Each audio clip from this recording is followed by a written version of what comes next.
and welcome to the Old Man Orange Podcast. I'm Spencer Scott Holmes.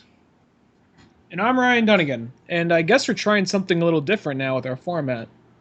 Sort of. Technically, it's actually something we did back in the day, but we just didn't bring it back around for a long time with the good old classic retrospects. But mostly we always did those with, I guess we did with all kinds of things. We used to do them with mostly video game series, but now we did some movie one. We did like a Tom Morello one.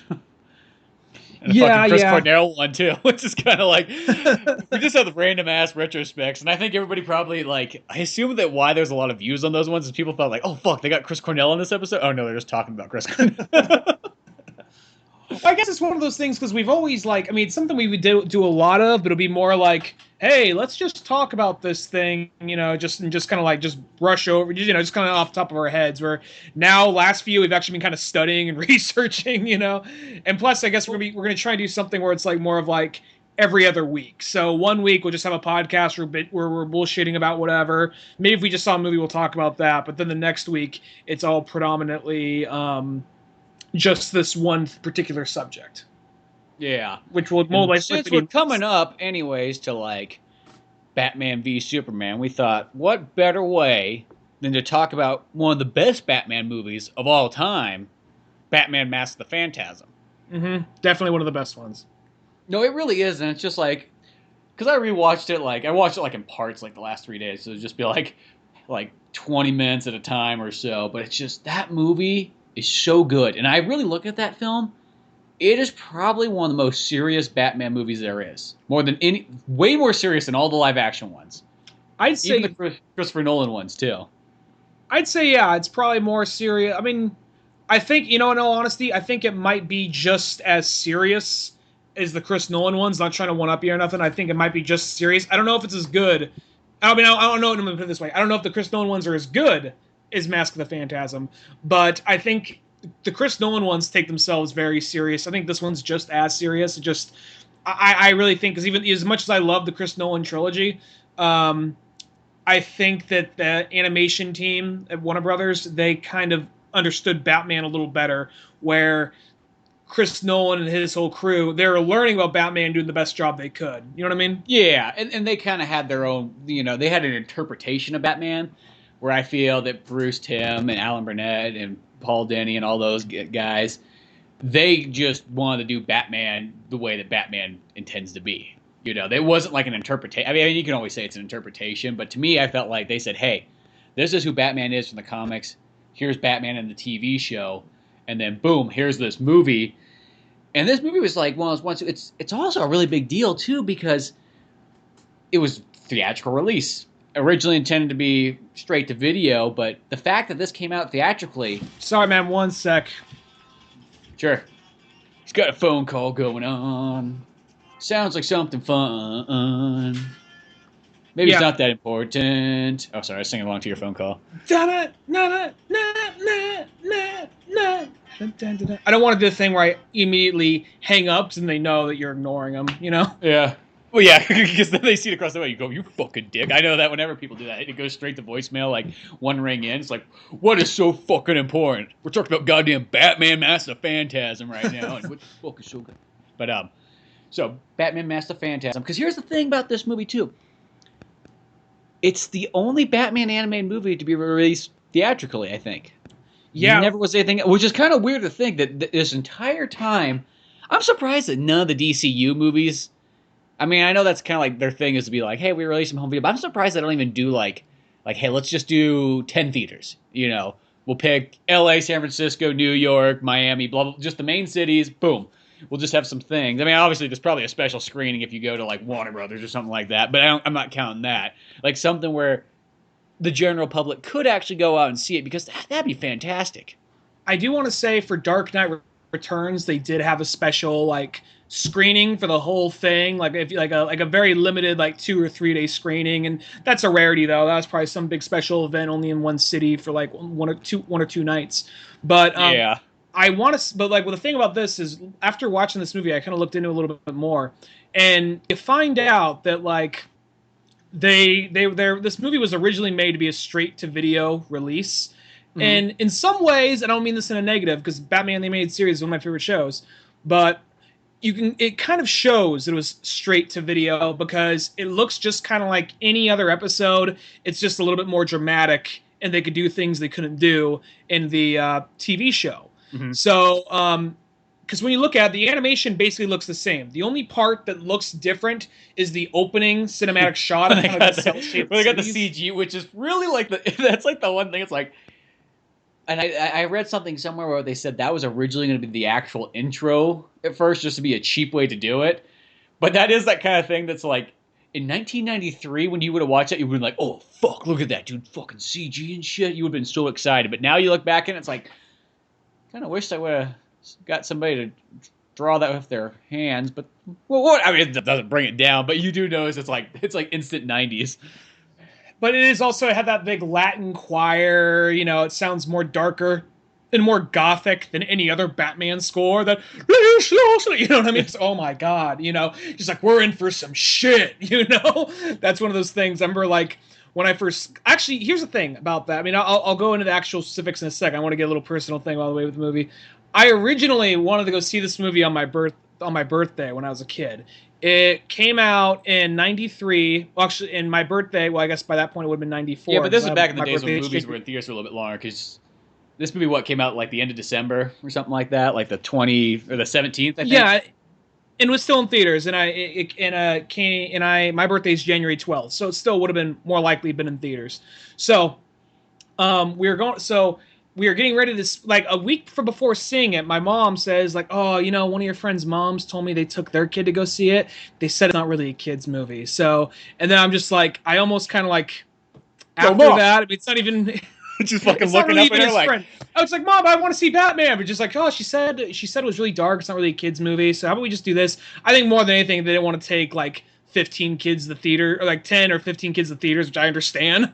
You know, I don't think it was that many. You almost wish they would explain it to you like that instead. Like, hey, this is how it is. We don't want to take you and 15 of your little fuck friends to the theater. Instead, I don't know what they did instead. You explain that part.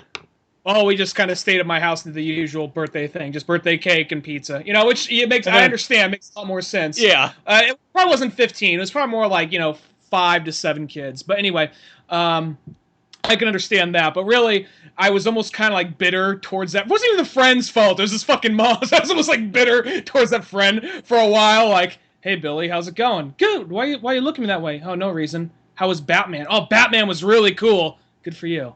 Good for you. You know? And it was like, when I finally saw the movie, like, yeah, just like the TV show, nothing that much darker. But it was probably just my parents, like, we don't want to take them to see this fucking cartoon, you know? But, this movie, though, the thing about this is originally, like we were saying, it was meant to go to a straight to video, but at the last minute, Warner Bros. Was like, you know what, this shit's really good. You know what? Why don't you guys make it theatrical? Oh, awesome, cool. You got 8 months, but it takes 2 years to fucking do it. Yeah, I've seen you guys do a TV show before. You know, fucking whip 3 episodes together. You got it. Bada bing, bada boom. Yeah. Hey. Well, one of the upsides of that, though, is they gave him guy just takes a whole briefcase full of money, chucks up in the air, and walks out. Catch! You know? The thing about that is, earlier we were kind of saying it looks, aside from that opening, it looks kind of like it would be just like another episode. But I think that's part of the charm. I think sometimes, even though you want to see animation get better and look better, I think that a lot of times when you see like any kind of theatrical version of an animated movie, they always amp it up. But no, let me put it this way: a theatrical version of an already pre-existing property. You know what I mean? Whenever they made like a movie, like a TV show or an animated TV show or something. Yeah. You know, even though those could still be, even though you kind of want to see the animation look as good as possible, it looked pretty awesome. Just kind of seeing, like, just knowing, oh wow, a couple episodes of this basically just went to theaters. Well, it's almost that idea that, like, because the thing about Batman the Animated Series is that animation is so fucking good already that it's kind of like, why do we need to up it up? I mean, like, look at this. Look how fucking amazing this is. Look how good this is. It's good enough to be, that's almost like saying it's good enough to be on the screen without having to change anything. And I think that's kind of a cool thing about it.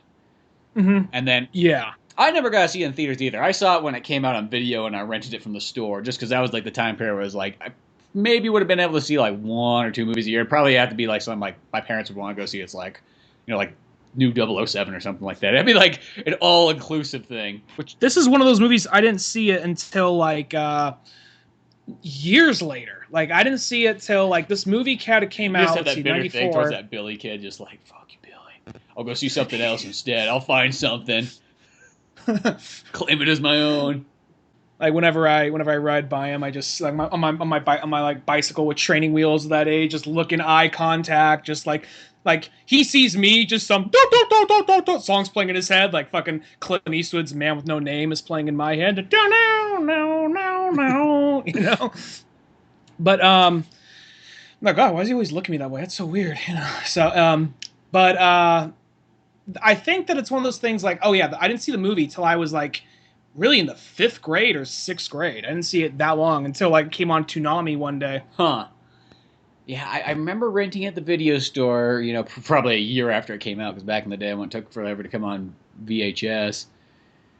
And then, like, I probably didn't watch it again, though, for quite some time, because it was just that one. Like, I never owned videos, really, when I was a kid. It was like my parents were like, here's some VHSs, tape whatever you want off TV. That was, like, how I got movies. Mm-hmm.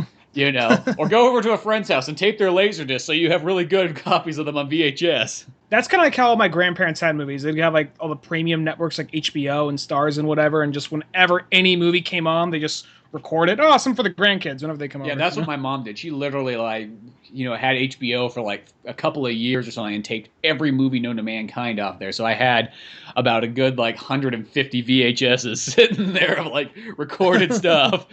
You know, I probably, like, when I was a kid, there was probably 5 real VHSs and 150 plus, like, taped ones. That was, like, all my movies. So I had, you know, like, Batman the Animated Series stuff all taped on video, along with Power Rangers and X-Men and all kinds of stuff. They got, like, crappier and crappier every single time. Because it was all, like, recorded off, like, antenna, too. So it wasn't, like, great quality to start off with. Mm-hmm, mm-hmm. No, yeah, definitely. I remember those days. That just makes us like fucking old. We're like, oh, we had to get them off antenna with the 3 stations, and you took your VHS and recorded. And then you watched it up there again, and then you let your buddy borrow it, and then he stole your tape, and then you were pissed because it would never come back on TV again.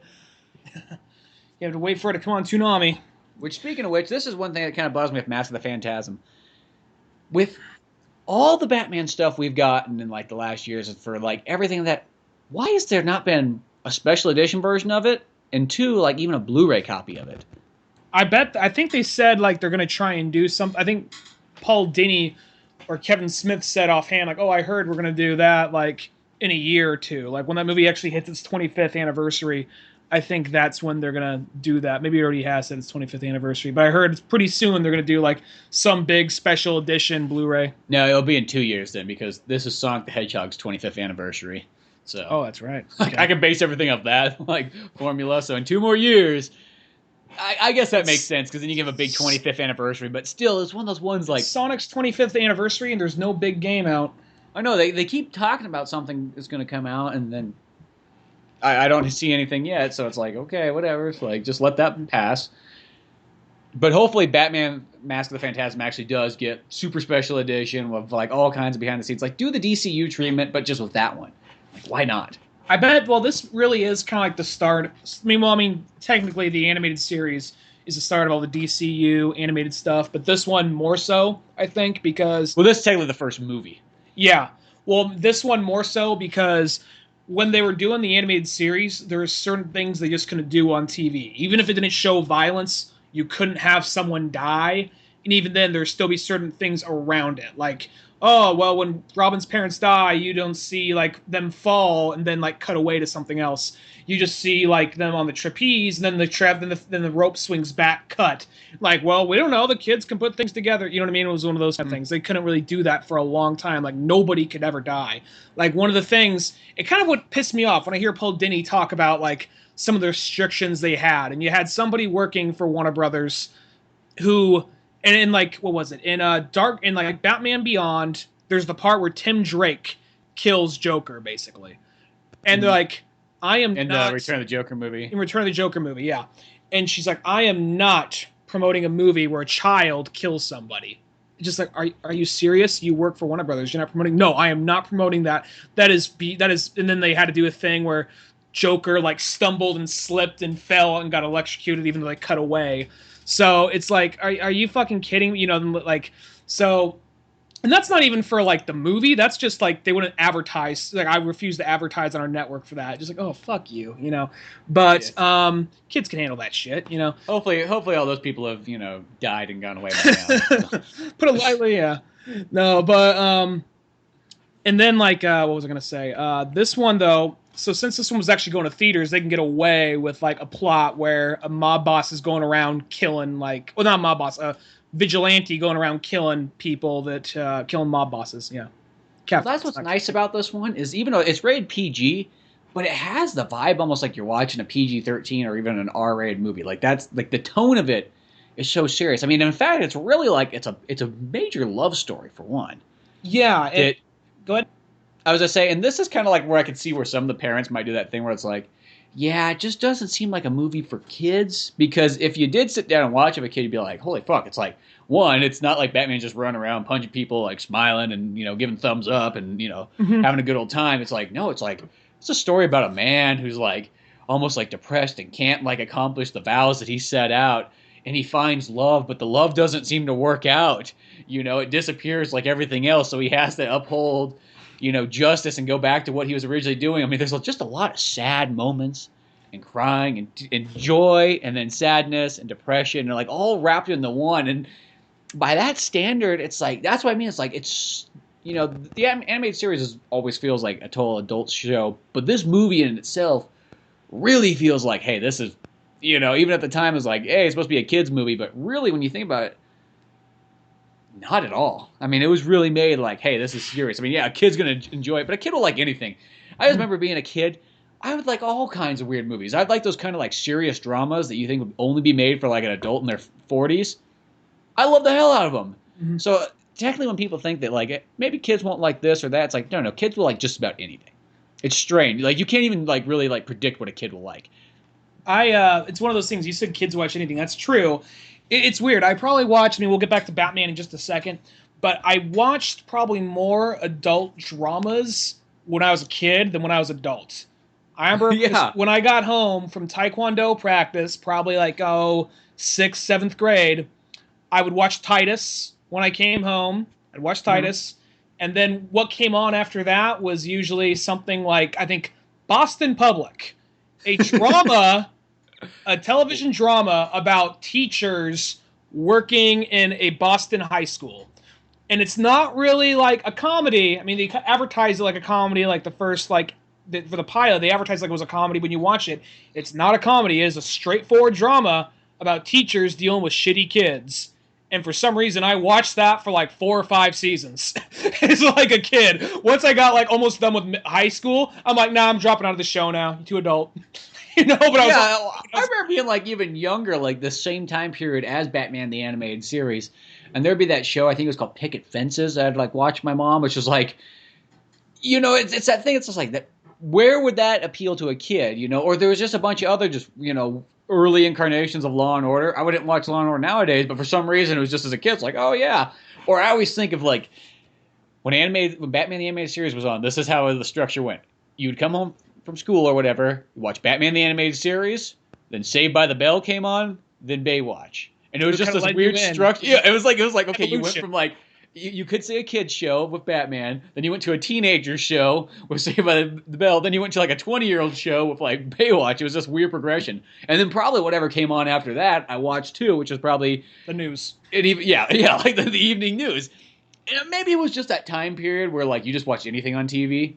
I just remember that's kind of how it was. You didn't really like pick, and maybe nowadays people are so used to being picky and choosy what they watch. That was really where you just came on. You just turned on Fox, and you just watched whatever came on Fox the whole time. Whatever came on Fox, or whatever came on CBS, or whatever came on ABC, or whatever came on. That was just about it at that time period. And I think that's just kind of how it was. Like TV makes decisions for me. I think now with all this variety and Netflix and YouTube, now I'd be like, oh, whatever. But back then, it's just like, what's on? This drama about teachers teaching crappy kids. Oh, yeah, okay, I'll watch that. Yeah, and it was right now. It's Nick at Night's on. Nick at Night's on right now, and whatever Cartoon Network show that happened to be on right there, I didn't really care about. So yeah. And I think it's just that thing. It's just you almost by not having those choices, it's like you didn't have to be into the show to watch it. And you could watch like every single fucking episode and still not ever be into it. It's the weirdest concept.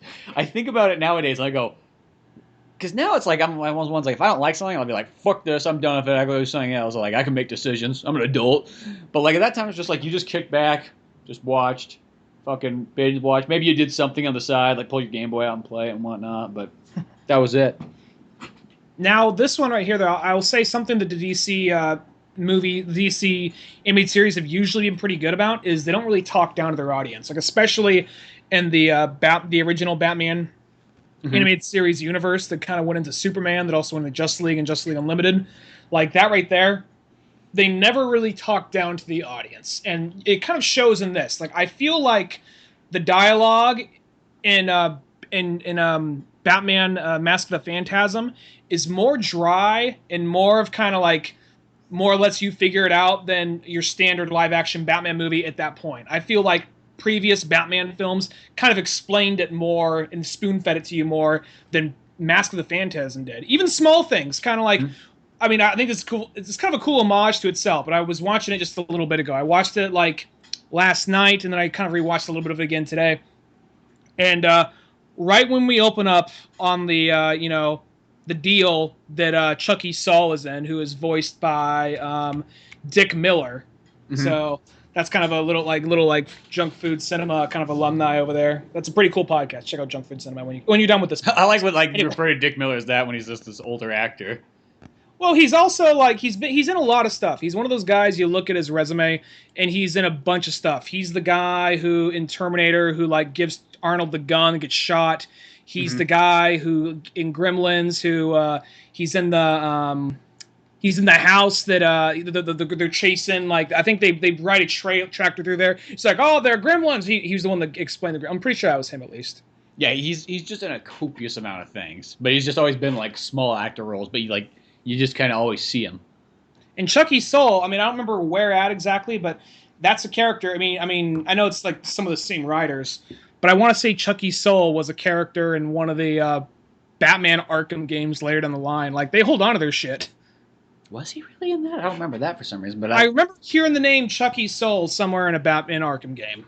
And it makes sense because they're written by Paul Dini, most of them. And if they're not written by Paul Dini, you could tell they give a shit about the animated series. Yeah, they're written by somebody like that. Well, like that's the one thing is everybody who's kind of into Batman, it's always like the animated series is kind of held as like it's almost like the pinnacle of the series, more than even the comics themselves. Sometimes it's just like that is like the perfect interpretation of everything Batman into 4 seasons or whatever you want to call it.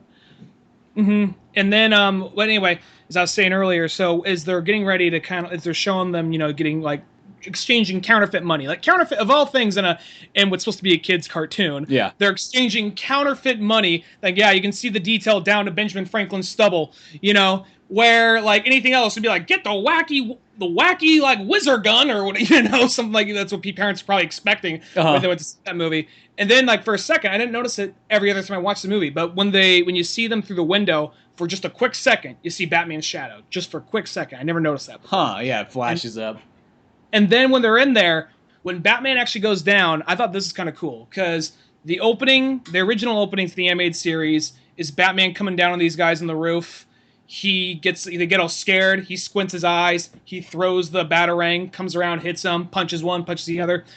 They basically do that same choreography. It's just in an enclosed space and from different angles. That exact same choreograph. They have the eyes like squinting, looking angry. He throws the Batarang, knocks the guns out, takes a swing, and then once he goes in, that's where it changes up. And even the first guy he punches out, if you see the test footage of the original, when they first said, all right, well, if we were to make this Batman show, give us some test footage of what it would look like. The guy he punches out, it looks exactly like the guy. It's actually the same guy from the test footage. That is right. Now that you mention it, that makes total sense.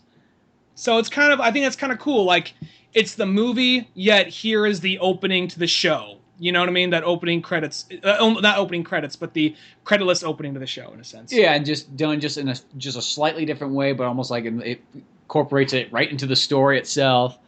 No, that is really sweet. And even the small things, as Batman walks by, the one guy, he throws the table on top of one guy. As he walks by, the guy's all reaching for the gun. He just walks by, steps on the table, knocks the guy out, keeps walking. Yeah. Like, I'm not sure that's something we even saw. I mean, even though, like, the Batman Returns Penguin's like, I want to kill babies. We still never saw like a Batman that dark, just being like, fuck this guy, like that, you know? Well, I will say, because, Batman 89 and Batman Returns, Batman Mask of the Phantasm, I think is one more darker than those ones. Definitely takes itself way more serious and has way more emotion in it, too. And once again, I like both Batman and Batman Returns, but Mask of the Phantasm, it's just the superior movie. And even the critics even said so, too. I think it was like one of those ones, Siskel and Ebert, they're like, we didn't see it in the theaters because we didn't give a flying fuck about cartoons, but when we finally did see it, it was like, oh yeah, this actually is way better than all the other Batman stuff. They did. And I think that's how this movie is. If you present it to somebody and they just go, hey, I know, because, there's that old mentality of like, cartoons are for kids, and that still even exists today, even though we're finally getting a little bit better about it. This was that perfect movie. It's like, if you can get over the fact that it's a cartoon and just accept it for what it is, you will get yourself like such a fantastic story. Mm-hmm. Definitely. I definitely is one of the best Batman movies, and might be even the best Batman movie. I don't know. Well, actually, no. Dark Knight Returns is still, I think, my favorite Batman movie. Like, yeah, I was just saying, but I would probably say like maybe in my at least top 5 for sure. Definitely top 5, yeah. And this one, there might be a couple DCU ones that might compete, but I don't know though. Yeah, actually, I'd even maybe say top 3. Yeah, Dark Knight Returns probably the best, but and then there's the Phantasm character. That's just just a really sweet character in itself too. And it just looks badass. Kind of, it's like this ghost-like character, and they do kind of a good job that like you could maybe see what it is, but they do kind of keep you. They throw in things there that like even if you did think that like, hey, maybe that girl is it. She even does that thing. It's like, no, that's my father coming back, and then later on you realize way farther into it that no, her father is dead, and then that's the one part where you might go, oh fuck. It is her, They were leading us away from it the whole time. That it just happened to be coincidence she was coming back, which I guess we could say that the whole story of this is that Batman finds this love at one point in time when he's in like, I don't know, he's supposed to be like college or something like that. At this period where he's trying to like become Batman and figure out the way, which also has a lot of cool things too, where it shows him out fighting crime with just like a ski mask on and everything, and learning that like I'm not intimidating enough. They don't care. They laugh at me for what I'm doing. Very year one.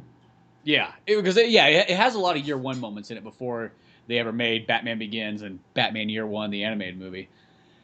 So you have that, but then Batman finds this love, and it's almost this thing that like this girl that he meets, it's that breaking point between like, hey, you can either go and be with this girl and live the rest of your life kind of in a sense being happy, or do you take that vow that you made to your parents to uphold, and fight crime and hopefully hope that these same things don't happen to other people's family and so on. And it's that breaking point, and Alfred's there kind of going, he really wants Bruce more to be happy more than anything else. He'll help him do whatever he wants, whatever Batman chooses, he'll be there 100%. But I always feel like the thing that he's always looking for is like, he just wants to see Bruce be happy and live out his life, He's afraid that he just doesn't. I think that's the key thing. It's always like, he's afraid he's just going to find, Batman like beaten, raped in the back alley, and he's going to have to deal with that. He's like, I knew it would come to this one day. Beaten and raped in an alley. It's only a matter of time. Happens to every vigilante at some Makes point. me miss my MI6 days, I do say. Come now, Master Wayne. But there is even that part where it's pretty much, I think it's cool because it's kind of like year one for the animated series, because one thing that's cool about the animated series, it just goes, it's Batman, we already know, but this is the movie, we actually get the flashback and we still get a new story progressing it forward. And here's the actually best way to do an origin story is to establish your characters already and then later on have your flashbacks, instead of just starting off doing the long ass origin story that so many movies seem to make that mistake. Like Deadpool. Deadpool was perfect with that. It just kind of perfect balance of like, here's Deadpool already, here's Deadpool back in time, getting there. Mm-hmm. Where like I think the only there's like Superman and Spider-Man, but after like Spider-Man, I think you can't really do the origin story that much anymore. The only one to really nail it down was Batman Begins, because I think it was interesting enough and dark enough to kind of like seem different than any other superhero plot line before that, you know what I mean? Plus there's enough action of him training on ice with Liam Neeson and all that.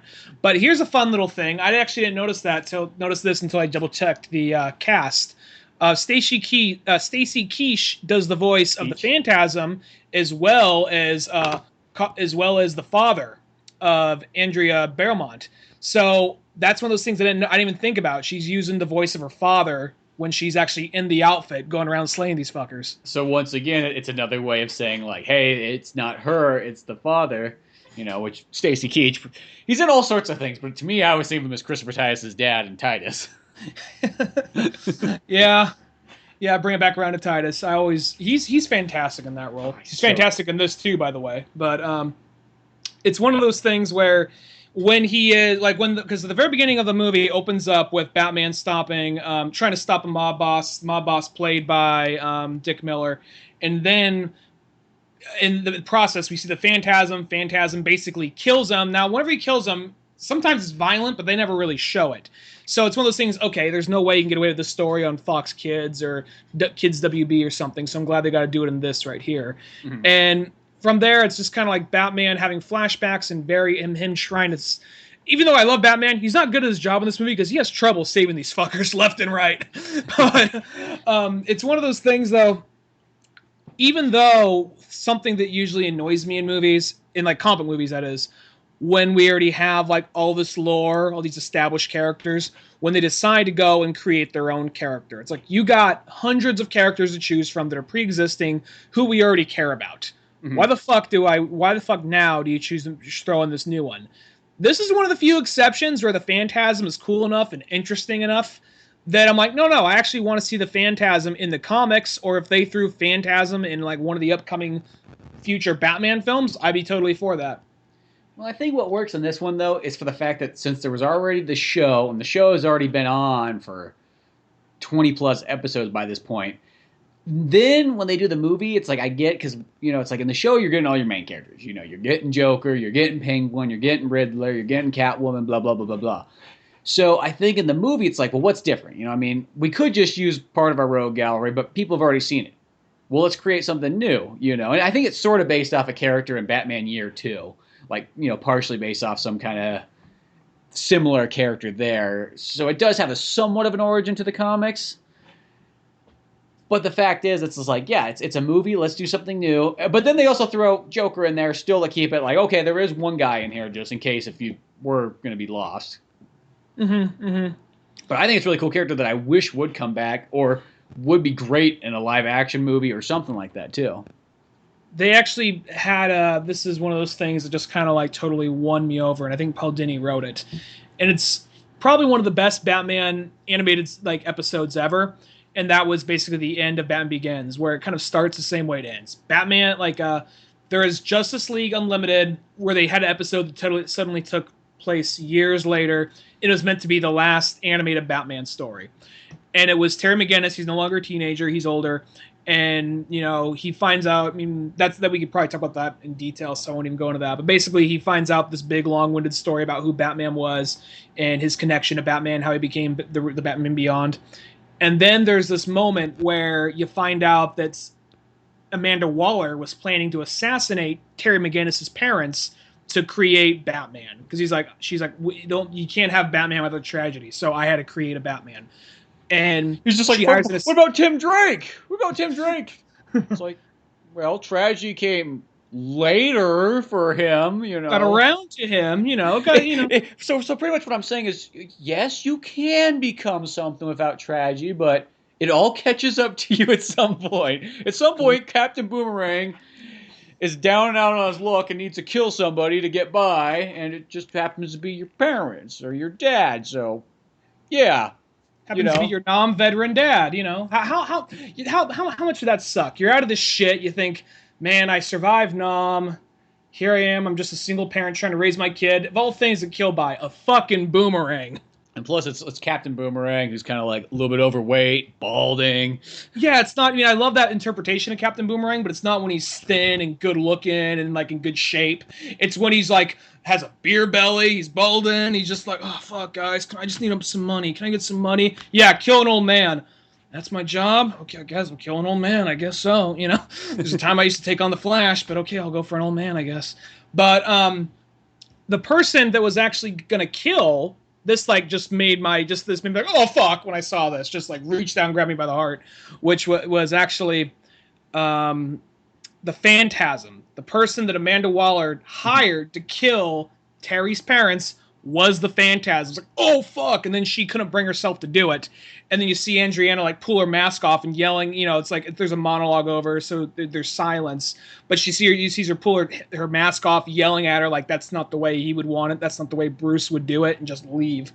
And just like, oh fuck, So it's like they give a shit, they care, they brought all this stuff full circle. Like, well, that's what it is. It's like it's such a magical moment for anybody who watched that Mask of the Phantasm movie to be like, it does come full circle. The very end of like the animated series run, in a sense, Justice League Unlimited, there it is.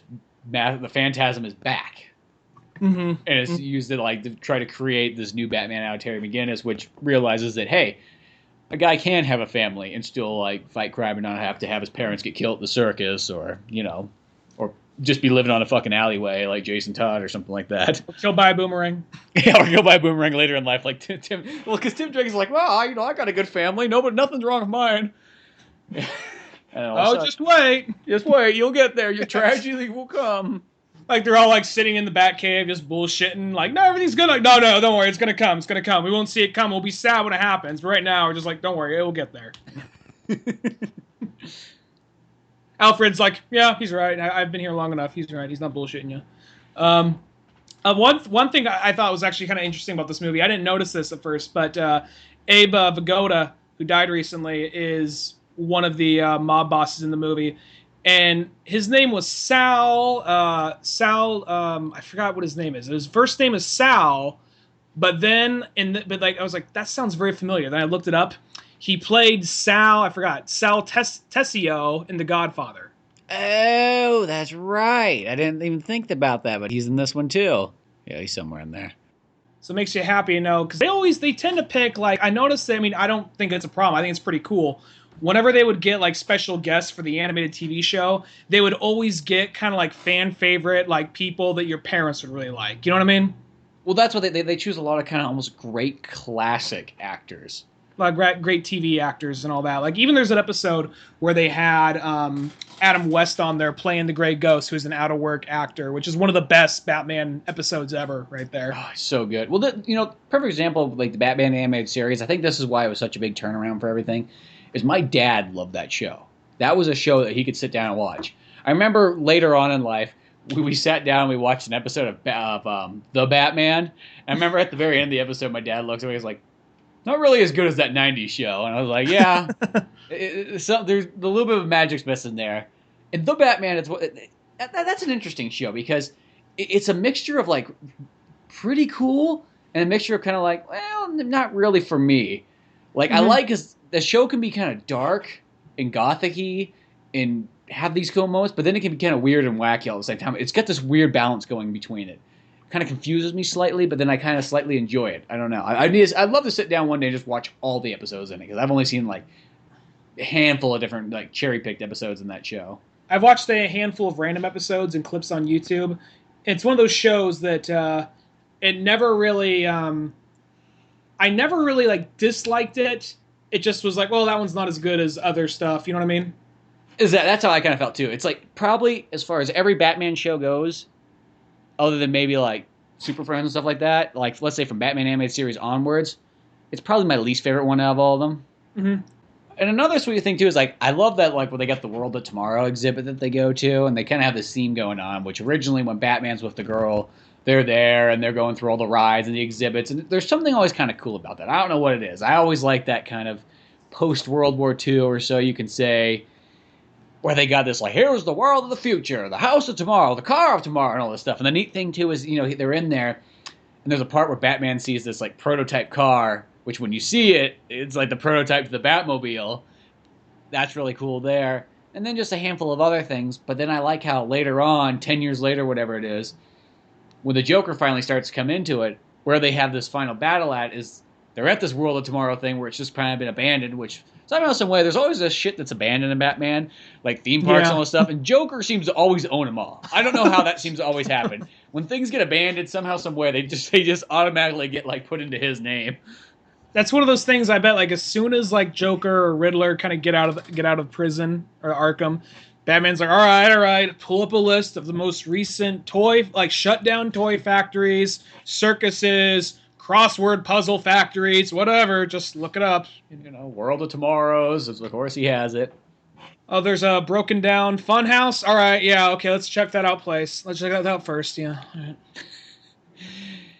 So then it's like they're in there, and then there's just some great bits because this is the other thing too. Is like since the fact it's a theatrical movie and it's PG, but it to me it does feel like it's PG-13. A lot of times animated movies, I feel like they always kind of if it's cartoon, it's not nearly as bad. I don't know what it is. It's like a lot of the DCU movies, they're practically rated R movies, but since it's animated, sometimes it's like, well, it's PG-13. It's animated. You know, cartoons, they're not real people. So you can get away with stuff. But even in this one, too, it's like you get blood in this one. You know, Batman, Joker, they both get cut. There's even a part where Batman punches out the tooth of the Joker, which doesn't sound like much nowadays. But at that time, right there, it's just the fact that, like, dude, he fucking punches the Joker straight in the face, loses the teeth, blood goes everywhere. Well, not everywhere, but you know, there's blood going places and so on. Going down to his jaw, which is something you didn't see that in the TV show, you know. And then there's also just even like sexuality and stuff too. Like the Joker comes up to like that, like the woman of the future, where she's like in the kitchen the cooking. the robot maid thing. And he's just like, it's like just a time for us to be alone together and stuff. And he goes up and touches her ass and everything. And all of a sudden, like the phantasm comes in, and he's all, don't you just hate when somebody breaks in and spoils the mood? Yeah, it's like they'd always have a lot of those moments within like the Justice League as well as Batman, but this one plays it a lot more. Like since it's theaters, they can get away with it a lot more easier. And there's that part where he also has some weird, I don't know what it is. I'm guessing it had to be like Paul Dini that wrote this. He had like Joker. I'm not sure if it's a fetish thing, but he has some weird thing. Well, he'll peel a little bit of like plastic skin off the robot and look at it and just like pocket it. Like, what the fuck are you gonna do with that? Like, you know what I mean? Like, almost like Austin Powers 3. Like he has some weird like fascination with it. Like, look around, like no one's judging me, right? And like pocket it then, you know. And even like some of the small things, like a total Joker gag where when the Phantasm confronts Joker, because spoilers, you see like this picture of everybody who was part of the whole crew that the Phantasm going around killing.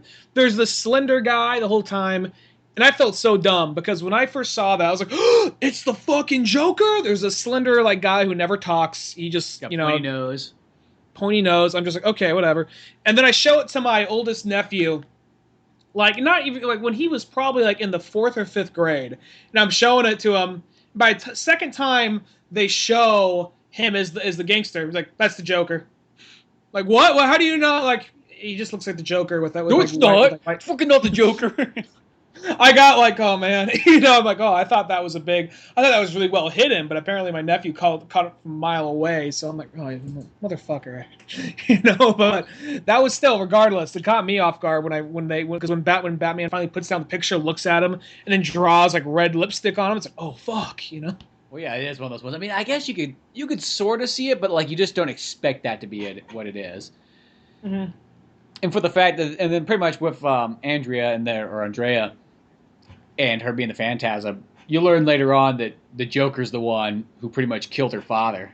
Yeah, and that's why she's going out and hunting down pretty much this whole gang and killing them all off with vengeance. Mm-hmm. And then the Joker being the last one left alive. Yeah. Which you gotta have. You gotta have the last one be the Joker. Which some people say this right here. I mean, in my opinion, it's still within the continuity of the animated series. Some people say it's not because two things. One is she basically it ends on the note like she kills Joker. Like she's given the option. Like Batman's kind of like because by this point they both know that he knows she's the Phantasm. She knows he's Bruce Wayne. So he's like, come with me. Let's just leave. Let's stop this. Let's just start our life. Let's just pick up where we left off. That whole deal. And then when they bounce on out, what ends up happening is she grabs him. It kind of ends on this tone of she's going to kill him. She sacrificed everything to kill him. And then it's like, oh, okay, she killed the Joker. But then later he's in the series, so I'm guessing it's one of those things she was about to. We saw off screen. She was about to, but then he got away somehow. It's one of those things. So she's doubly fucked. So like her plan's even more ruined than it was before. And then the other thing that people say it's out of continuity is when there's like I think the second or third mob boss. He's a guy that was in the show, and I don't really remember the character's name, but he was basically Falcone. You know. Yeah, I could sort of see that. See, to me, I still feel like it's totally in the same story. In a sense, I feel Mask of the Phantasm is actually a prequel to the animated series, because the animated series takes place when fucking, Dick Grayson's already old and everything like that too. So this one I assume is supposed to be before Dick, before all this other stuff. This is just the years where Batman's just Batman. Maybe Dick's around. Maybe he's just the Teen Titans or something at the moment. You could even say. But I feel like this is just a straight up, it's a simple Batman story, because that's really how this one is. It's like there's not like, a whole lot of characters. It's just Batman, Joker, Phantasm, Alfred, and the mob bosses, and that's pretty much the whole movie. In the mob bosses, what I'm saying is, some people don't know if it's actually in the same continuity, because, like I said, Joker apparently dies, and then the one guy who's in the show, like in season 3 or something. He's in season 1 all the way up to season 3. He's the guy that actually hires Bane in season 3. He gets crushed by a big stone angel, and he gets pushed in the grave and crushed. So, oh yeah, that is right. Unless he somehow survived, or he has a twin brother, which I'm going to just bet he has a twin brother or whatever. I don't know.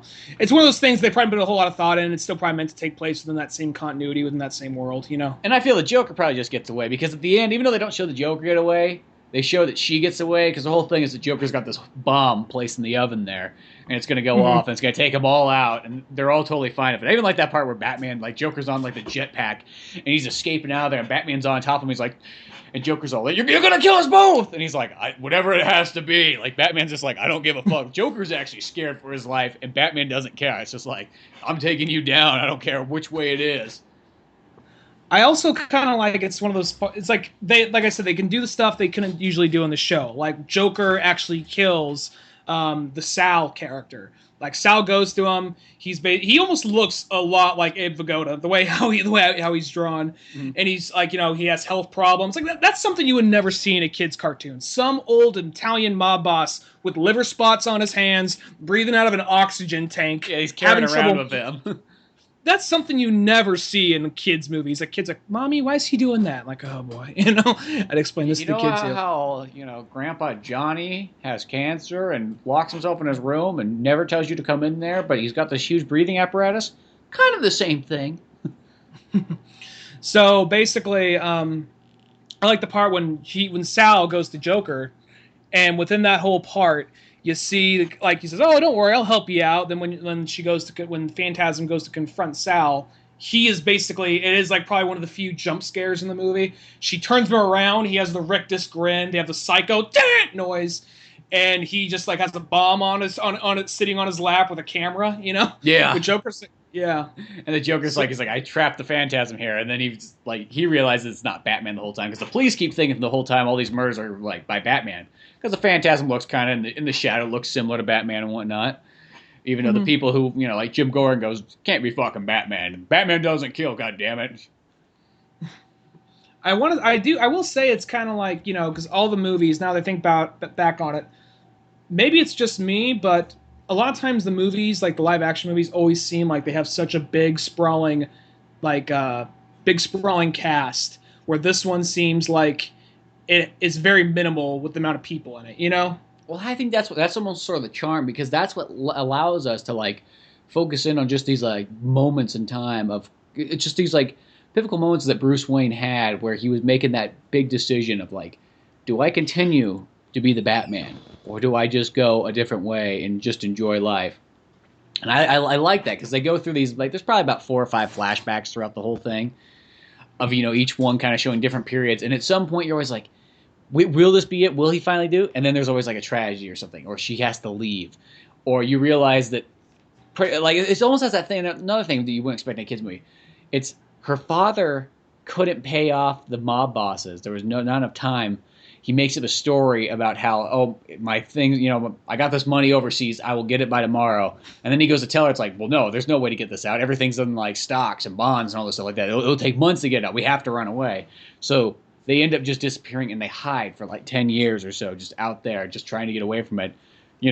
Joker comes up and finally kills him, but pre-Joker, kills her dad. But Jack Napier.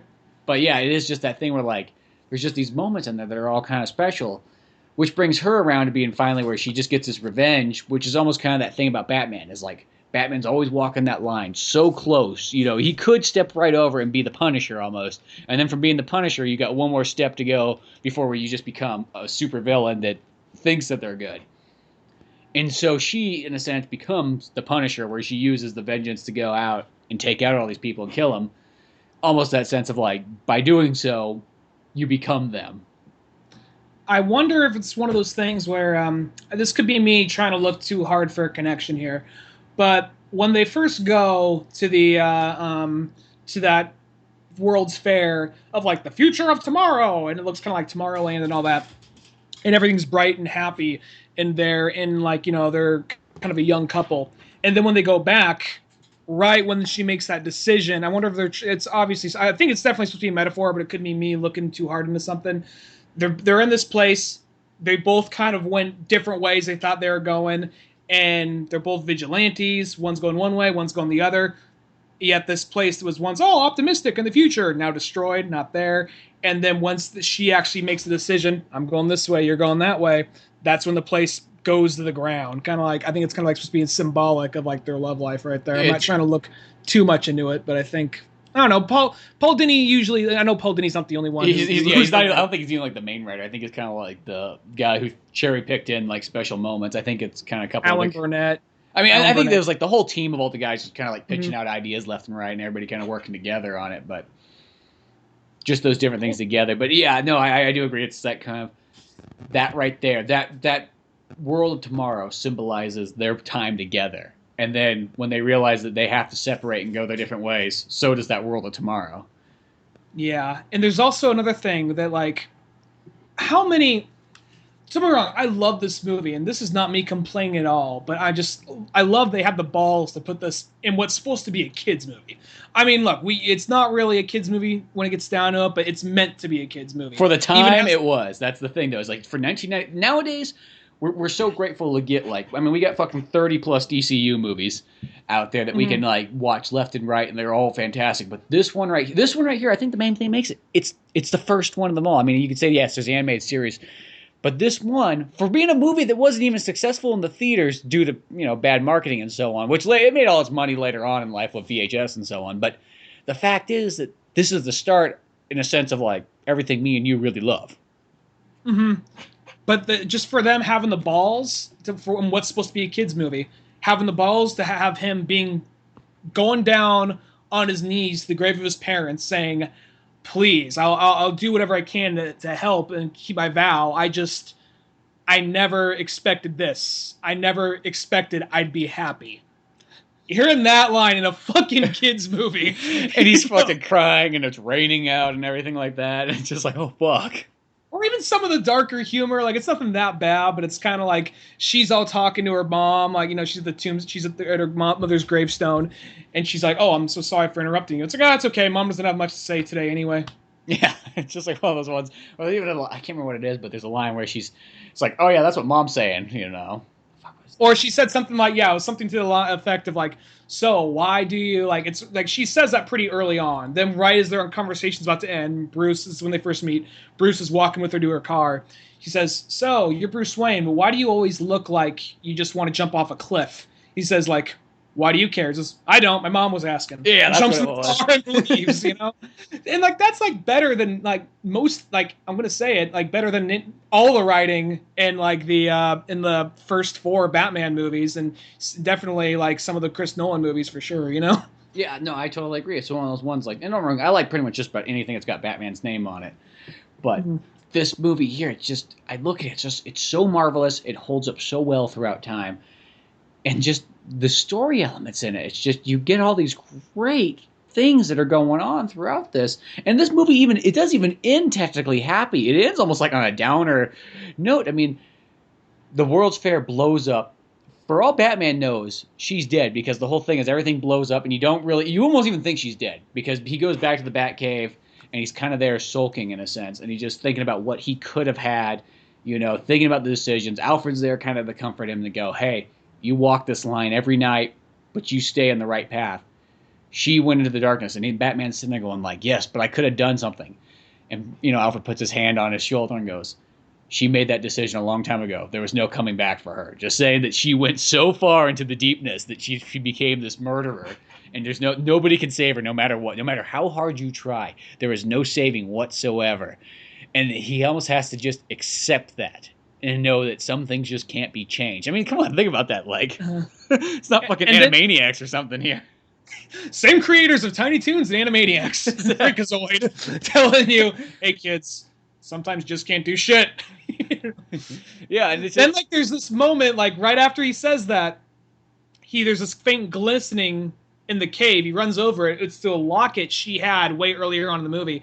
And I think Daredevil, maybe they're just doing this because fucking what? Daredevil from Marvel shows up.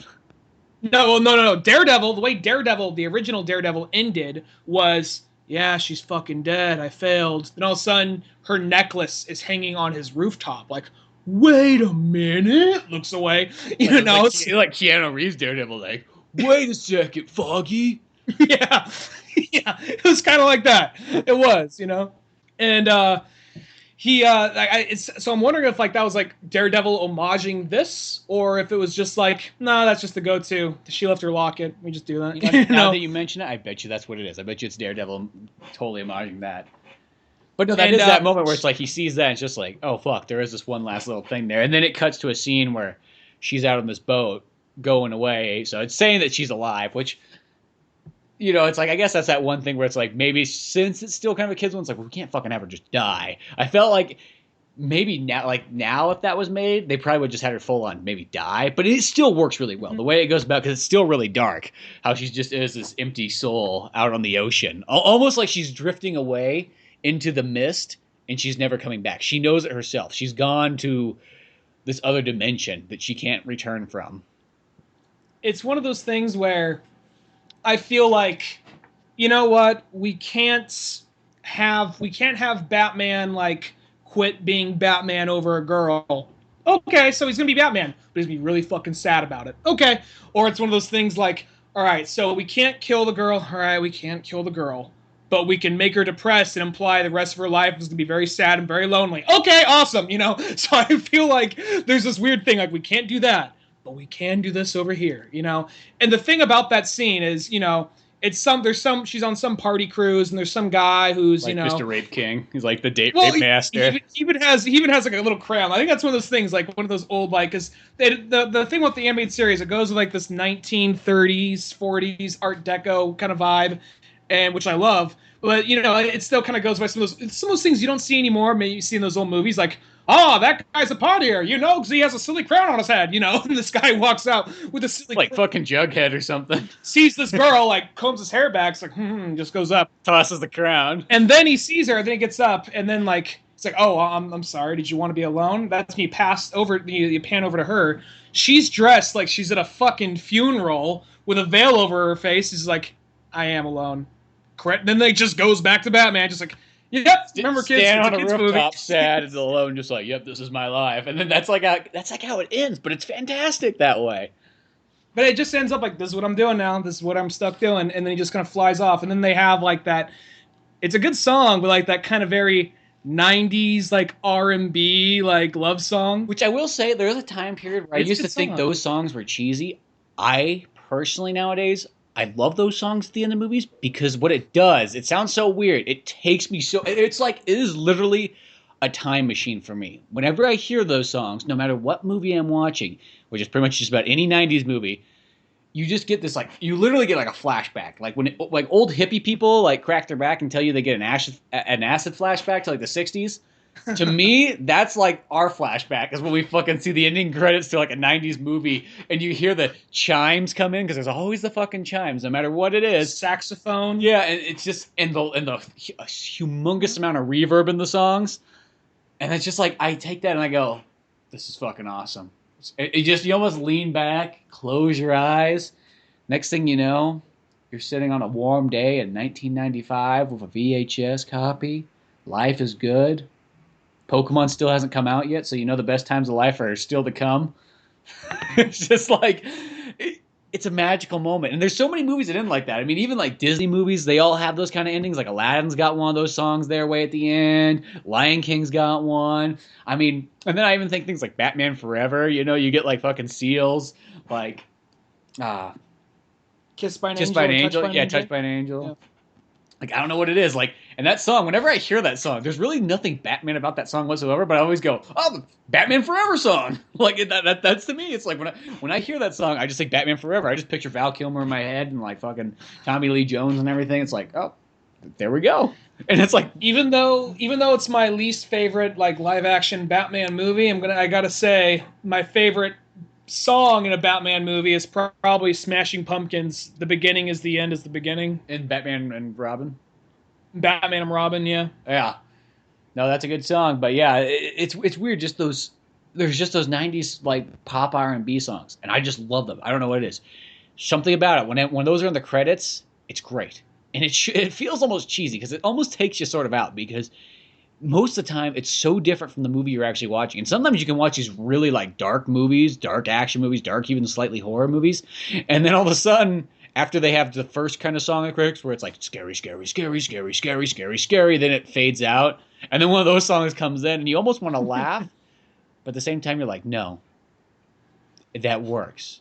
I don't know how. I don't know why. Embrace it. Yeah, you embrace it and you enjoy it. Let's just be grateful for this moment. Yeah, because we're not always going to have this moment. And I can't even really. Here's the thing: I can't really even name any particular like artist off the top of my head for that like type of music. But I just know it when I hear it. You know? Yeah, and I mean, and here's the thing: you watch '80s movies, and you get those kind of upbeat, kind of new wave pop songs, and they give me that same feel too, but just in the '80s style. So it's like you kind of get these of different genres. I'm not even too sure. And then I guess in the 2000s, you don't really get. You mostly just get some kind of orchestral stuff, and then maybe if it's a certain movie, you might have some kind of like pop rock song of the time or something like that. Yeah. They feel like they kind of like those kind of songs feel like they sort of gone away. I think in the olden days it was like a way for like a movie studio to go, hey, we got this new song from a hip artist, let's plug her in there and we can double market sell it, you know.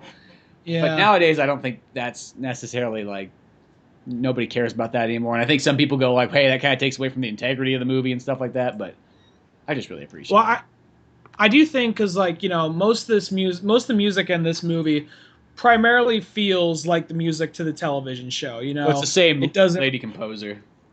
Yeah, Shirley Walker. Yeah. And it has the same vibe. At no point does it feel like you're kind of watching something else because the music. The only time that kind of takes you out for a second, I guess, is like, well, it's a movie, so we got to give something a little bit more, something that could possibly get played on the radio. So the DJ can say, oh yeah, that's part of the new Batman cartoon movie you can take your fucking kid to or whatever. You know, probably the way they probably sold it. the DJ, as he's reading it, he's kind of like questioning himself, like, what? Like, wait, Did I read this right? yeah, but he keeps So you going. can hear that song. So like that song, "No Question" by I never heard that name before, and the new Probably have a lot Batman- of reverb, have some chimes. Fuck, you've heard it all before. Yeah.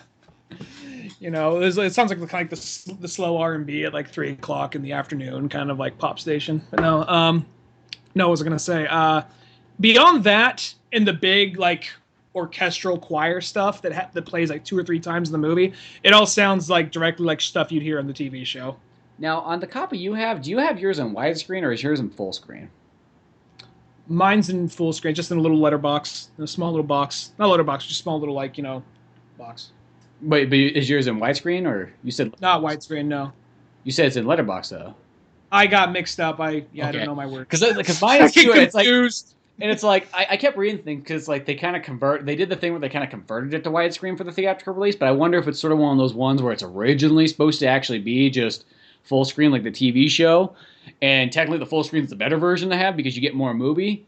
And then if you did have a widescreen version, would that be taken away from the movie for the fact you have to crop it? Sort of like that stupid thing they do with that's the only thing I hate about the orange versions of the Dragon Ball Z show. I hate how they fucking cropped them for like widescreen. That bothers me when I watch it on there. Just Mine definitely looks cropped. well, because at first what I thought they did when I saw it, I was like, oh well, maybe originally it was just in widescreen, and maybe that's just how like that was how their cameras were, and they just shot it that way, and then they cropped it for the screen. You know, because I think Seinfeld shot like that. Because whenever you watch Seinfeld nowadays, it's like it's in fucking widescreen. That like blew me away first. I'm like, what the fuck? Why? how the fuck is it in widescreen? Like, and I just assumed maybe that's how they shot it originally, and just they cropped it for TV, blah blah blah blah.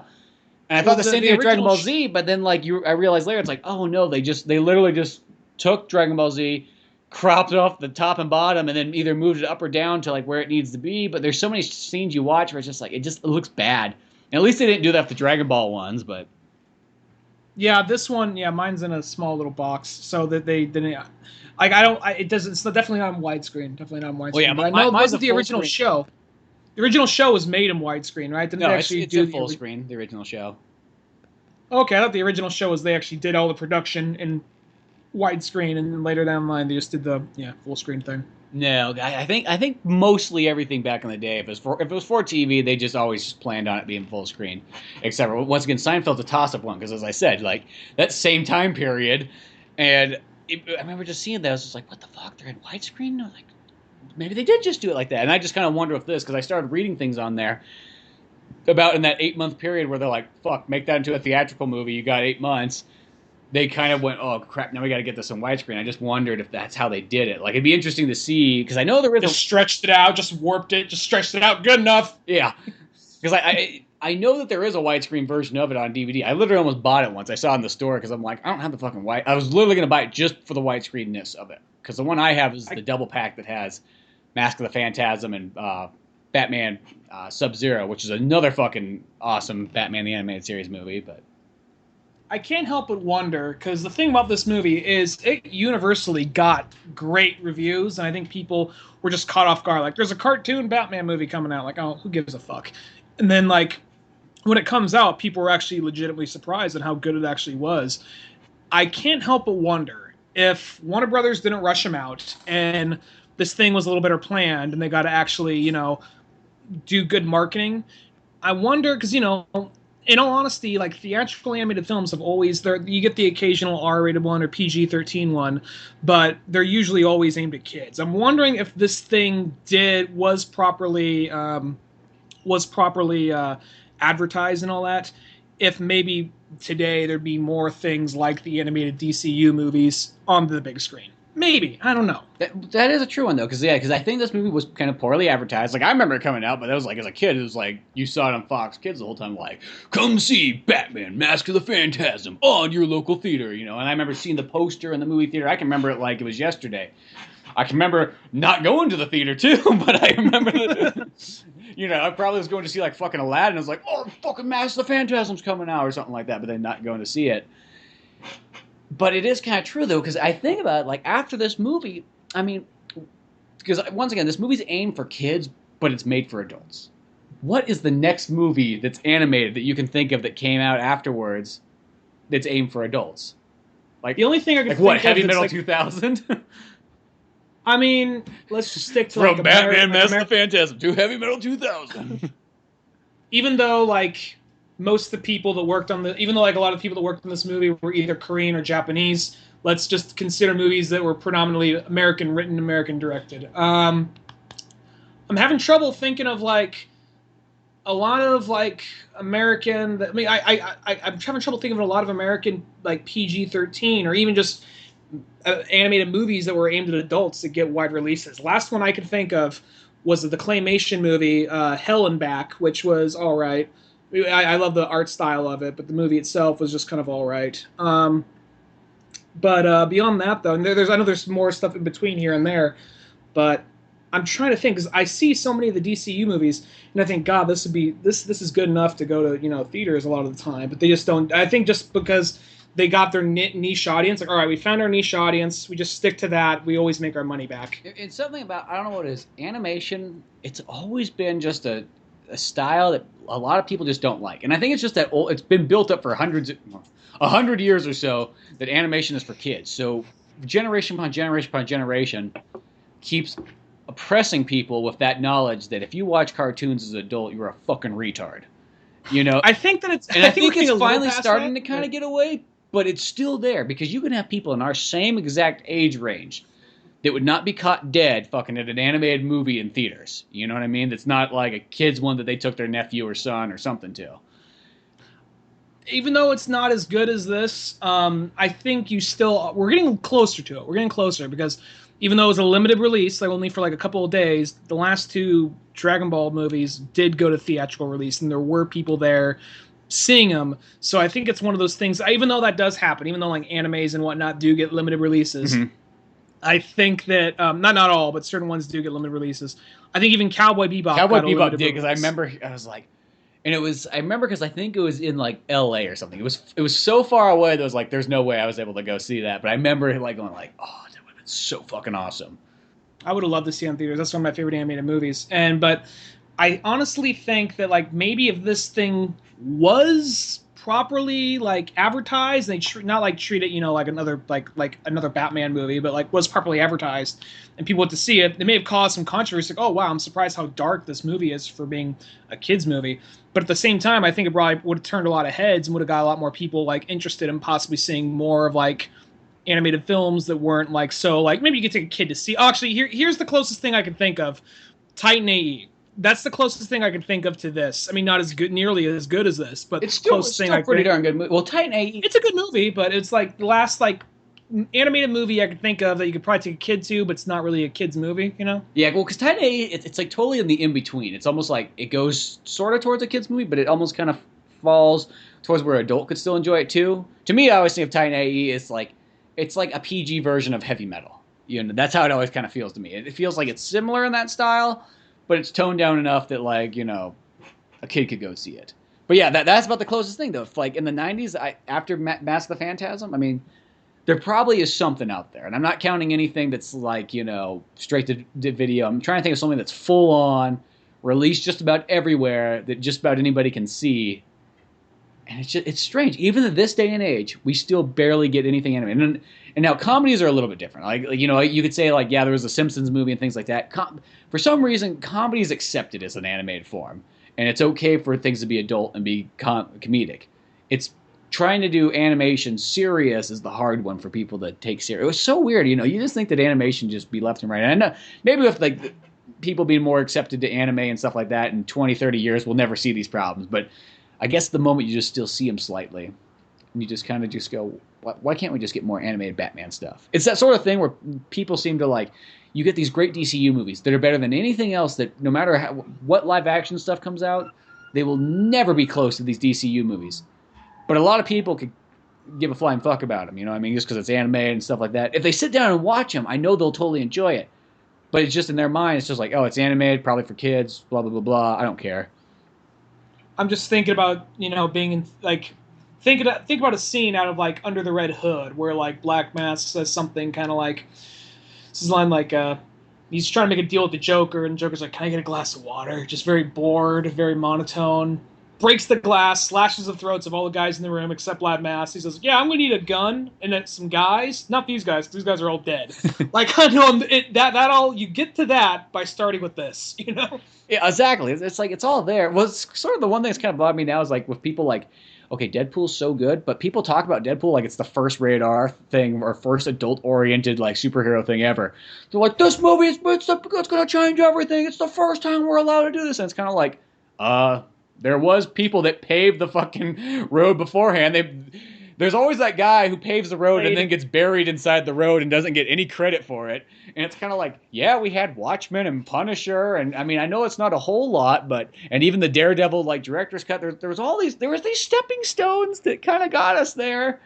And of course, Deadpool's now it's like taking all the credit, like almost like everything adult oriented has been credited towards Daredevil. Or I mean, not Daredevil, Deadpool. I think the reason why people are making such a big deal of it is because, well, you had Blade and you had Punisher, but in all honesty, those movies seem like, even though they are superhero movies, they're not superhero movies. Yeah, they're almost trying to hide the fact they're superhero movies, and Daredevil director's cut, hardly anybody's seen that. That's way better than the I still pass that one along to people because nobody still knows it's a good movie. Yeah. And people who don't even like the regular cut, I'll show them that movie and they usually like that one a lot more. So, I think it's part of that. And at the same time, I guess it's the idea that they are flat out throwing the Marvel logo big and bold right on the screen. And then on top of that, putting it in there with other X-Men characters. So it's letting you know, yep, this is a Marvel movie. I mean, not Marvel Studios, but are counting on people to like not know the difference. And I think that right there is one of those things that it's kind of like, oh, wow, it's them not giving a fuck no more and just doing it. Now, the one thing I will say, I mean, this will bring it back to Batman in a second. People are saying like this could have a negative effect because now just make everything rated R just because Deadpool was successful with it. They're now saying a R-rated director's cut for Batman versus Superman, which I saw that. Totally fine with it. I'm fine with it. A lot of people are saying they're just doing that. It's going to be. I mean, we'll find out when it happens. If they're doing like blatantly like a, if the movie's already scene in the Batman versus Superman, there's like, here's the unrated director's cut where both Batman and Superman whip out their dicks and have a sword fight. It was too hot to have in the theatrical cut. I'd be like, fine with that. Keep it in there. It's just sub just with. But it's just really intense. Like they're rolling around, breaking shit too, just with their dicks out. It's just like it's close up of just for like 2 minutes straight, just holding on it. And then all of a sudden, Aquaman runs in there and starts whipping his dick out, and fucking Lex Luthor whipping his dick out. It's just this huge battle royale. Wonder Woman's just sitting there, like with the arms crossed, like no, I'm done. Just walks away. You boys have fun. Lois Lane runs in there with 2 dildos in her hand, starts slapping them. Just like, oh, so that's what I thought there was going to be more violence. That was the fucking director's cut. I just hope it's not like they CG like blood when someone gets punched in the face. CG blood and CG dicks in the background spinning around. As R as can be. Instead of giant like pillar when he has the nightmare vision of apocalypse coming to Earth, it's not giant like flames coming out of the ground. It's just giant dicks shooting out. Yeah. Just like. But like to me, I keep seeing articles though that people go like, they go, "This is the beginning of the end. Now that superheroes are going to be rated R movies now, like, what's the point of even watching them? It takes away all the integrity." And it's kind of like, one, pick up a fucking comic in the last 30 years, and then tell me that this doesn't make sense. Well, even though like Batman is still like aimed at kids in a lot of ways, like they have to have kid-friendly comics and kid-friendly cartoons. The main run. Predominantly an R-rated book. Joker was walking around without a fucking face. It was bungee to his face. His skin was rotting away. There's flies everywhere and everything. It's like, come on. That's yeah.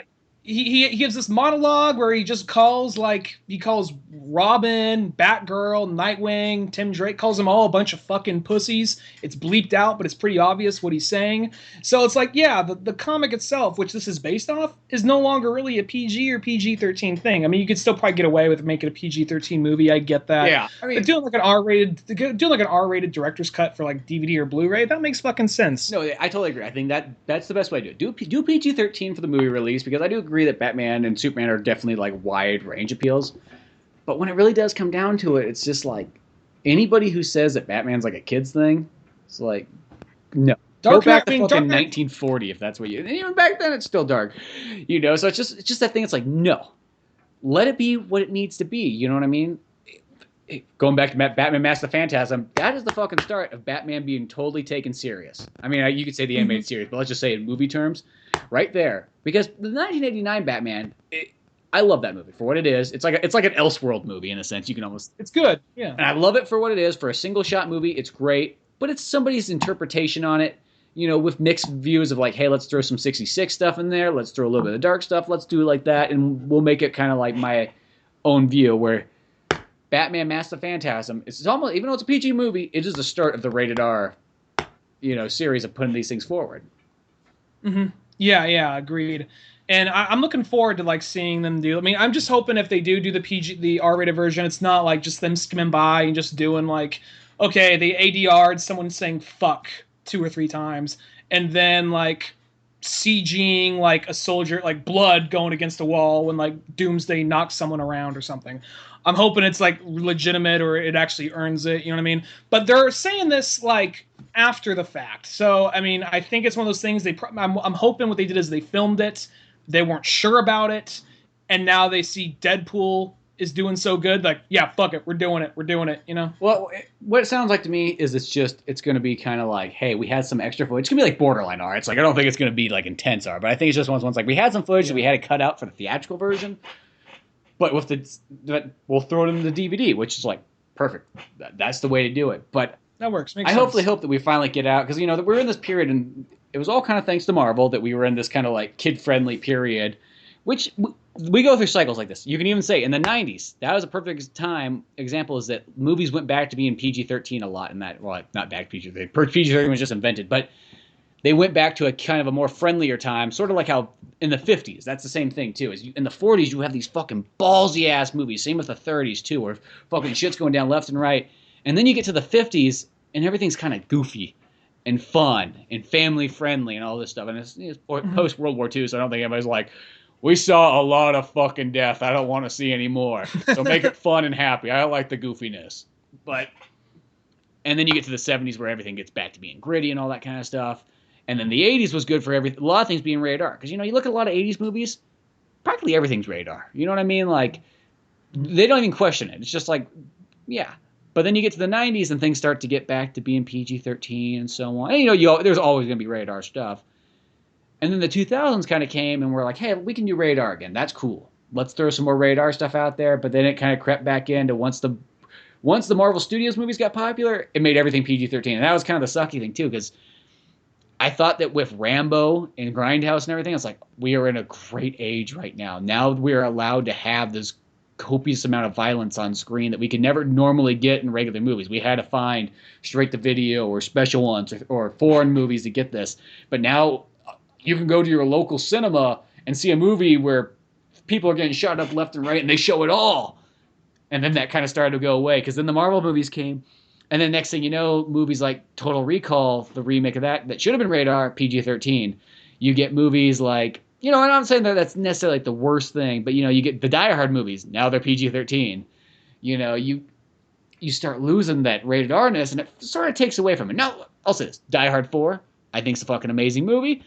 Even though it's PG-13, I still like it a lot. Like, one of those things, like, it almost happened with Deadpool to an extent. Not almost, actually. I didn't even come close. Somebody was trying to make it happen. This kind of annoyed me a little bit. There's this, she's a writer. She wrote on some comics. Her name is Bryce or Brace something. I don't remember her last name. And I don't got any problem with her. I see what she's trying to do. But she has a YouTube channel. And some kid wrote a note to,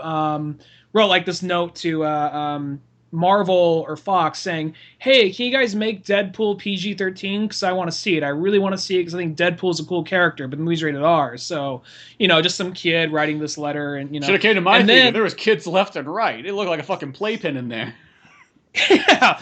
And then, like, same thing with when I went to go see it. And then, like, so this lady who has a YouTube channel, she then she's done, like I said, she's done work in comics and whatnot, but I don't really know which books offhand. I want to say she may have been one of the people on Attack of the Show that would come in and talk comics once in a while.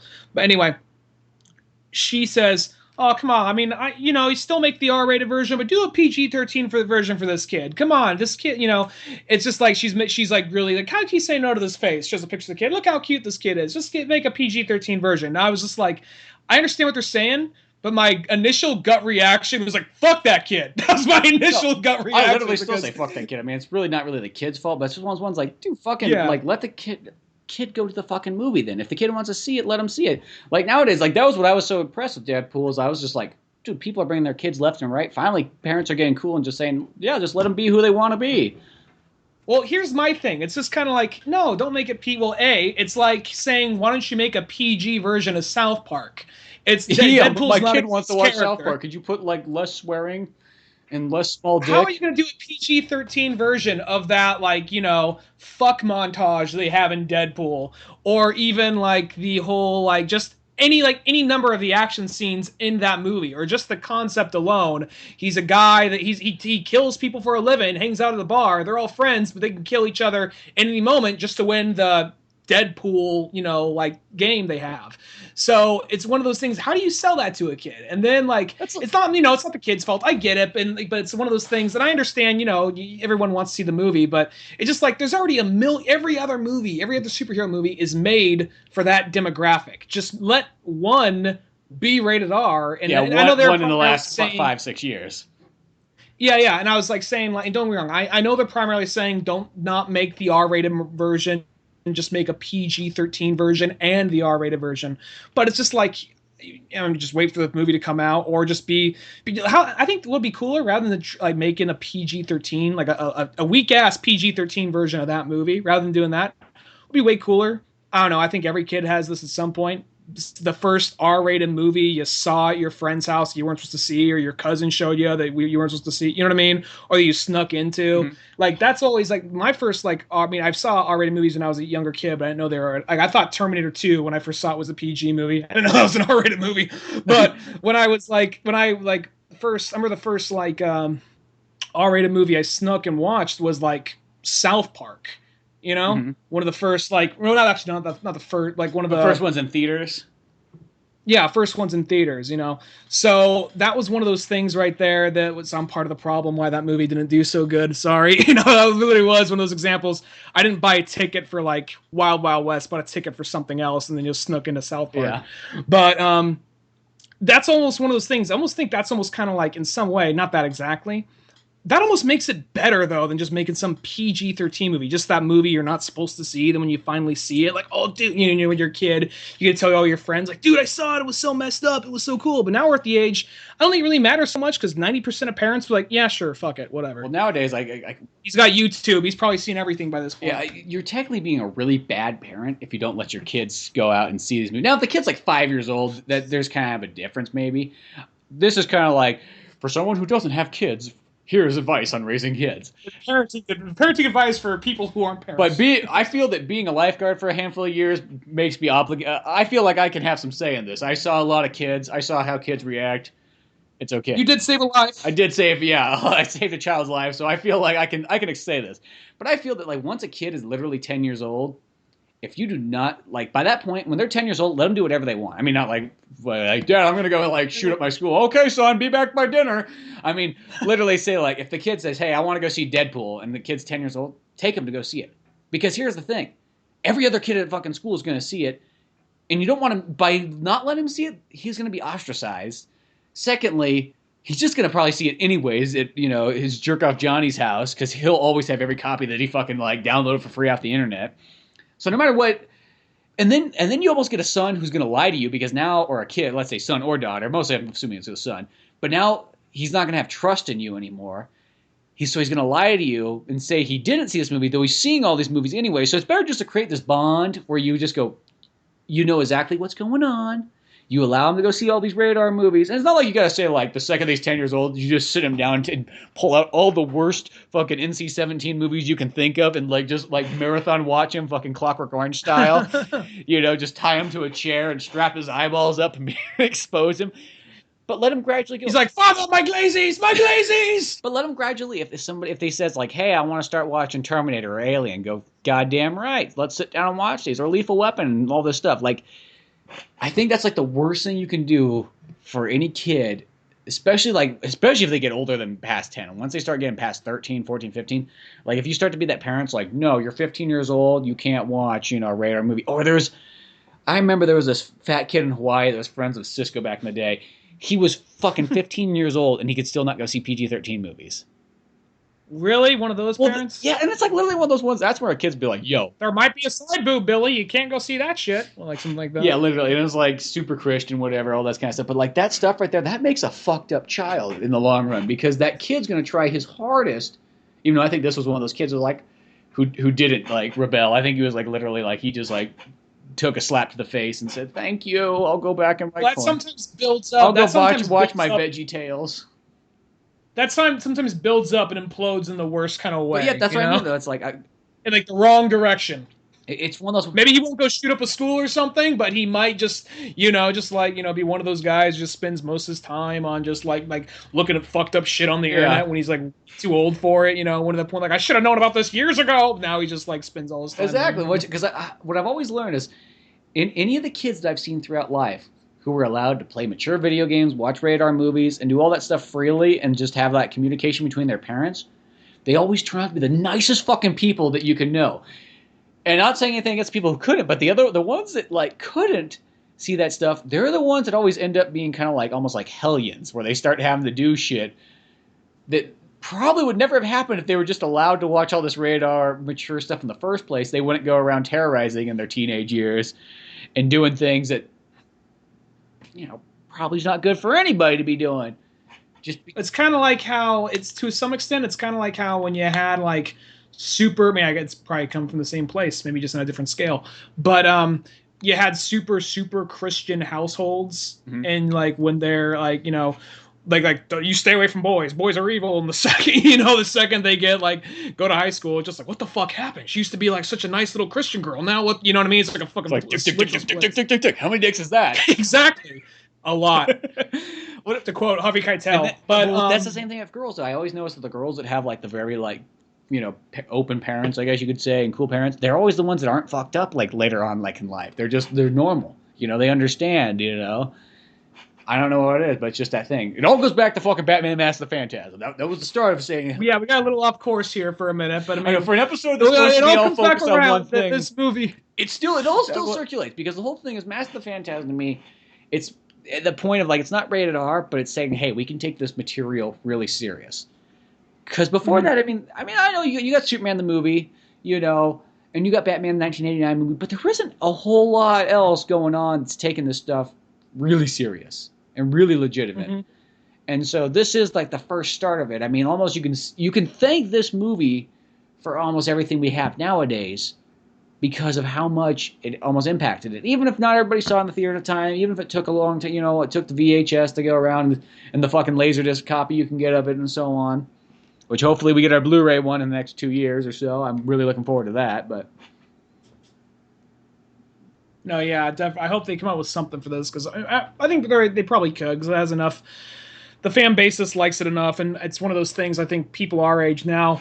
It's freaky to think about. People our age now have kids and probably show. Hey, Billy. Or I don't know. It's always Billy. It seems with every little kid. But hey, Billy. You like Billy or Jerk Off Johnny? It's one of the. Billy's the good kid. Billy's the good kid. Jerk Off Johnny is the one that lives down the road. Jerk Off Johnny's. It's like he has like he doesn't have like really a bed in his room. He just has a single mattress. He lives at his grandma's house. Like you've actually never met his actual parents before. His TV is on a cinder block, like TV within his room. There's like there's like a I don't know how it got there, but there is literally like a shopping cart like in like the front of the house somehow. Like he doesn't exactly have a tire swing. It's more of just like some cheap rope with like a stick tied to it, so you're kind of meant to stand on it. Yeah, it's not even that great of a stick too. It's just kind of like whatever one he sort of found out of the woods that day. Yeah, but well, that's probably a good place to wrap it all up with. We kind of got a little off rails there for a minute, but I'm going to say, about an hour of, probably an hour and 10 minutes of, but we were supposed to talk about Batman Mask of the Phantasm, then, 20 minutes or so of the usual banter, but it's all good. But this is one of those movies, if you have not seen it yet, and our podcast might have confused you on what this was all really about, though, but go check it out. Do yourself a favor. If you love The Dark Knight, and that is a great fucking movie, you'll watch this movie and go, holy fuck. It takes it to a whole new level. And plus, it's too good. It's preparing for Batman versus Superman. If there was one movie that you could go out and check that you did not see out of all the Batman movies, because I look at my Batman DVD collection, I literally realize I'm like, holy fuck, I got like almost 40 Batman fucking movies there. Like I have so much Batman movies. Like for a couple months, I could watch a different Batman movie every night. But this is probably the one I'd say, if out of all the ones, if let's just say you only saw just the regular live action movies and you want to dive into something deeper, this is the one to go with. This is the way to go. And if you want to help out the podcast in the process, we'll put a nice little link below below the description so you can buy just the old regular DVD copy until the Blu-ray comes out. But, I think they got it on Amazon for $5. So it doesn't cost you any extra, but sends us a little something. But till then, make sure to check out oldmanorange.com for more podcasts, cartoons, music, and more. And if you like this format that we're sort of like revitalizing from like our early days in the podcast and so on like that, any older listeners might remember when we used to talk about Legend of Zelda and Super Mario retrospects. Throw out a movie title. We'll talk about it. We'll find out. We're going to pick some random ones here and there that we love and personally we both own to make it easy on ourselves. But, have fun with it. I like it. We get to delve into these, get to learn a little bit more than you might not know. It's cool. So till then, I'm Spencer Scott Holmes. I'm Ryan Dunnigan. We will see you some other time. Later, folks.